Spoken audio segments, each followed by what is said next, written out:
सामान्य कमलनाथ जी का मुझे फोन आया और उन्होंने मुझे कहा, उस समय ये चुनाव की तारीख वारीख उद्घोषित नहीं हुई थी, तो कमलनाथ जी ने कहा कि सचिन जी कहां पर हो? मैं कहा साहब जयपुर बैठा हूं, बताइए।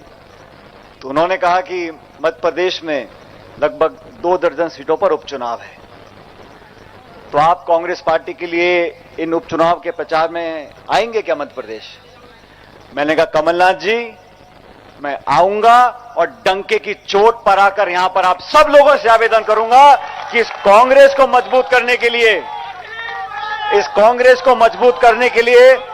जो कुछ भी हमें करना पड़ेगा उस काम को हम लोग करेंगे। ये चुनाव क्यों हो रहे हैं, कौन करवा रहा है, किन परिस्थितियों में हो रहे हैं, ये पूरा देश पूरी दुनिया जानती है। आज लगातार विधायकों के साथ किस प्रकार का प्रलोभन दिया जा रहा है, धमका रहे हैं, डरा रहे हैं, लालच दे रहे हैं, भगवान जाने क्या कर रहे हैं। लेकिन एक बात स्पष्ट हो चुकी है, जब इतने लंबे समय तक मुख्यमंत्री रहने के बाद जनता ने चौहान साहब को, शिवराज सिंह जी को हाथ जोड़कर यहां से विदाई करी थी, तो उनके गले नहीं उतरी और पिछले दरवाजे से दोबारा आकर यहां जनता की छाती पे बैठ गए। और मुख्यमंत्री वो कैसे हैं, जो मुझसे ज्यादा मध्य प्रदेश और ग्वालियर की जनता जानती है। इतने बड़े बड़े कांड हुए देश के इतिहास में, व्यापम से बड़ा कोई कांड नहीं हुआ। कितनी हत्याएं हुई, कितने लोग निर्दोष मारे गए, किस नेता को आज तक पकड़ा गया?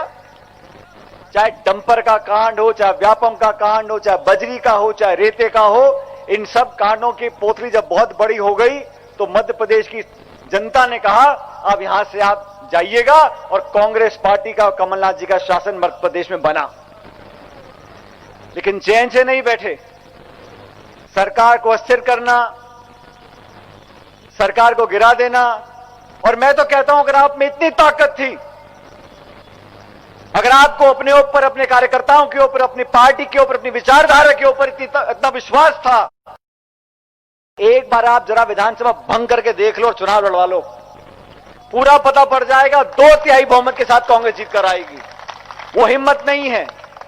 ये चोरी छुपे, लुका छुपी, लालच, प्रलोभन, डर, भय ये पैदा कर कर विश्वास मत हासिल करने की कोशिश की जा रही है। साथियों, मैं लगभग 6.5-7 साल तक राजस्थान प्रदेश का कांग्रेस कमेटी का अध्यक्ष रहा। जी आपको सुनकर खुशी होगी कि इस लंबे कार्यकाल में समय समय पर मैं गिन रहा था तो लगभग 27 जगहों विधानसभाओं में उपचुनाव हुए राजस्थान के अंदर, और उन 27 जगहों में से 25 जगहों पर कांग्रेस पार्टी जीती थी। 25 जगहों पर जब बीजेपी का शासन था, तो उपचुनाव में तो मेरा शगुन बढ़िया रहता है। अब मैं यहां पर आया हूं तो मुझे पूरा विश्वास है, ना सिर्फ ग्वालियर चंबल में, अभी सभाएं हमने करी थी मुरैना में, शिवपुरी में, हर तरफ कांग्रेस की लहर है। बहुत से कारण हो सकते हैं, लेकिन सबसे बड़ा कारण यह है कि जनता सबक सिखाना चाहती है। जनता दुनिया को दिखाना चाहती है कि इस मध्य प्रदेश में, इस देश के अंदर हमारा लोकतंत्र, हमारी जमहूरियत अभी मजबूत है, जिंदा है। और ये वोट ऐसी चीज है साथियों, कोई कितने बड़े पद पर बैठा हो, कितना बड़ा खरबपति हो, कितना बड़ा नेता हो, जब चुनाव का समय आता है तो माथा और नाक रगड़कर वोट मांगनी पड़ती है, गली गली जाना पड़ता है, गरीब को प्रभु बोलना पड़ता है, हाथ जोड़ने पड़ते हैं। और मैं मानता हूं राजनीति में अगर कोई आत्मीयता से, प्रेम से, सद्भाव से एक दूसरे के साथ बर्ताव रखता है, लोगों को इज्जत देता है, उस नेता को लोग सराखों पर बिठाते हैं। आज आपके बीच में एक ऐसे कर्मठ व्यक्ति को कांग्रेस पार्टी ने, कमलनाथ जी ने, सोनिया गांधी जी ने, राहुल गांधी जी ने आपको उम्मीदवार बनाया है, आप सबके भरोसे पर बनाया है। पूरी सरकार, पूरा पुलिस, पूरा प्रशासन कितनी कोशिश कर ले, लेकिन कांग्रेस के कार्यकर्ता का मनोबल कभी नहीं टूट सकता। हम सब चट्टान की तरह इनके पीछे खड़े, सुनील शर्मा जी के पीछे, और आप लोगों के हाथ में बटन दबाने की ताकत है साथियों। 3 तारीख को जो उपचुनाव होंगे, ये ना सिर्फ मध्य प्रदेश लेकिन पूरे देश की राजनीति को एक नई दिशा देगा। पूरा मुल्क जानना चाहता है, देखना चाहता है धर्म में से आप किसको पसंद करते हो।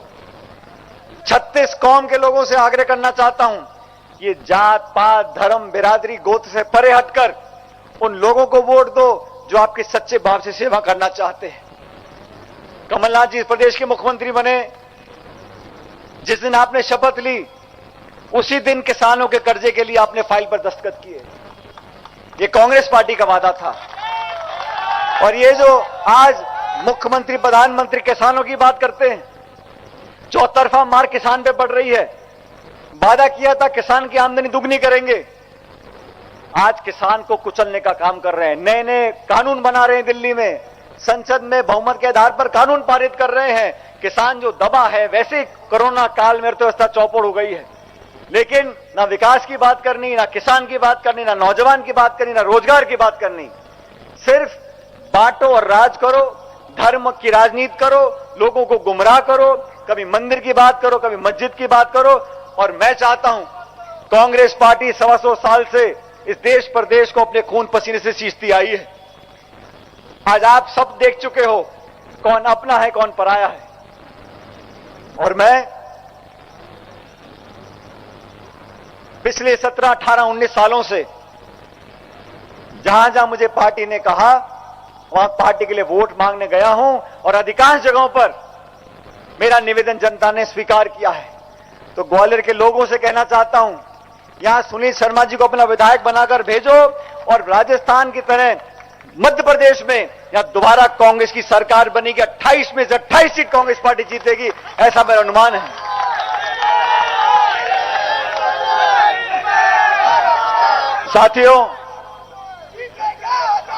साथियों, ये उपचुनाव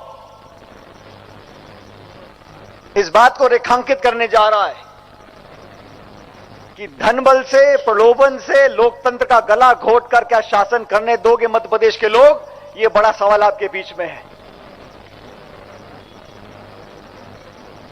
व्यक्ति विशेष हो, नेता हो, लेकिन संगठन विचारधारा सबसे ऊपर होती है।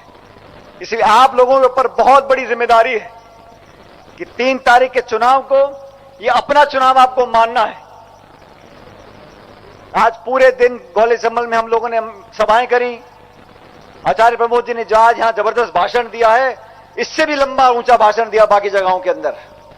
और सच बोलते हैं कि अंत में सच की जीत होती है, सत्य की जीत होती है। और सत्य की जीत तब होगी जब आप सब लोग, 36 कौम के लोग 3 तारीख को हाथ के निशान पर बटन दबाकर कांग्रेस पार्टी को, उम्मीदवार को भारी बहुमत से जिताओगे। ये निवेदन करने के लिए मैं सारे काम छोड़कर आपके बीच में आया हूं। मैं चाहता हूं आप लोग मेरे साथ जोरदार नारा दो, ताकि भोपाल दिल्ली तक आवाज जाए कि कांग्रेस पार्टी सारे चुनाव जीत रही है। कांग्रेस पार्टी! पीछे वाला कोई नहीं बोला, अलका जी भी नहीं बोली, बोलो उनको बोलने को। श्रीमती शर्मा जी, आपको मेरा सादर प्रणाम। उम्मीदवार साहब ने धर्मपत्नी को पीछे बैठा रखा है, ऐसे कैसे आप महिलाओं का वोट लोगे? जोरदार नारा देना, दोबारा अलका जी मेरे साथ बोलना, कांग्रेस पार्टी!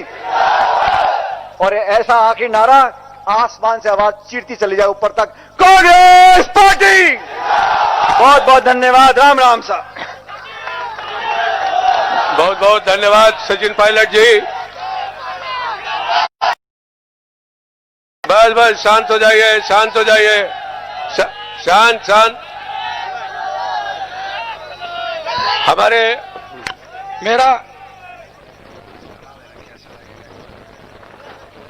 1 मिनट मेरा सभी से अनुरोध है, प्रार्थना है।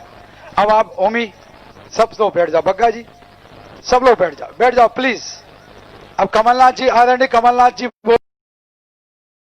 अनुशासन, थोड़ा सा भैया बैठ जाओ, इधर भी बैठ जाओ, बबलू बैठो, सब लोग बैठ जाओ प्लीज। मैं हाथ जोड़ रहा हूं, पीछे लोग खड़े हैं, पीछे लोग खड़े हैं।